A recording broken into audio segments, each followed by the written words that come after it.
Then last week, my worst usage of my time, I spent like 6 hours on debugging a thing that I just wanted to work. Meanwhile, we actually had an alternative option that was already working. So the thing that I was doing wasn't needed. And I just wanted to do it, and I wasted 6 hours on trying to do it because I thought it'll take like 1 hour, but it was not working. And then there was someone hired to do that, and they couldn't do that. And so I wasted a lot of resources, and I actually spent quite a lot of time just thinking about this, like what like really happened, like why did it happen, and what are the universal principles to make sure that that doesn't happen again. So why did it happen is the first thing. I didn't stop to really think about it, and I didn't have a plan B.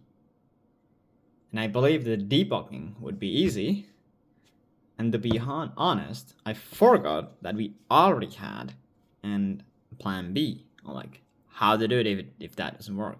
But I didn't remember that to just try to debug. And that was my weekly goal, you know. So then I was like, oh, that's it, do it. And then I tried to do it. Wasn't able to.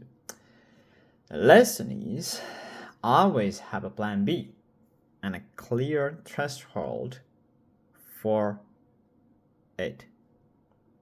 If the plan A didn't work in the desired time window, so always have a plan B if the plan A didn't work in a specific time window.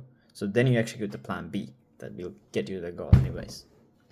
And the steps are that when you design your plan and the steps to the goal, think, what is the time this will take if it works out? So then you like make a timeline for it to look how many hours you will use that for that thing.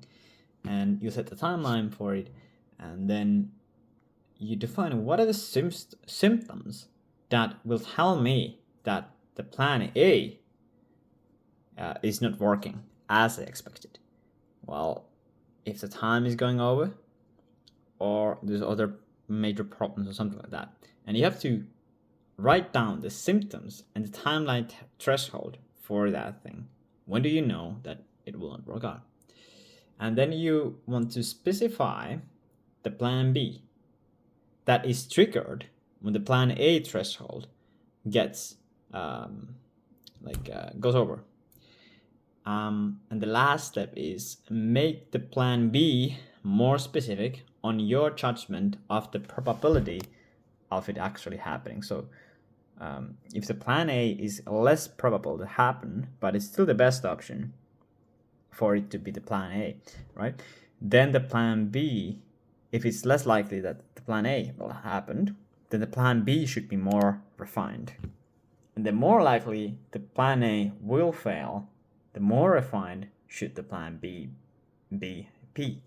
And also the plan A should be the most probable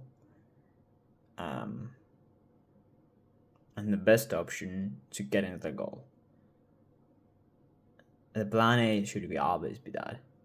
So if plan B is more probable and the best way to get to the goal, that should be the plan E. Yep. Big.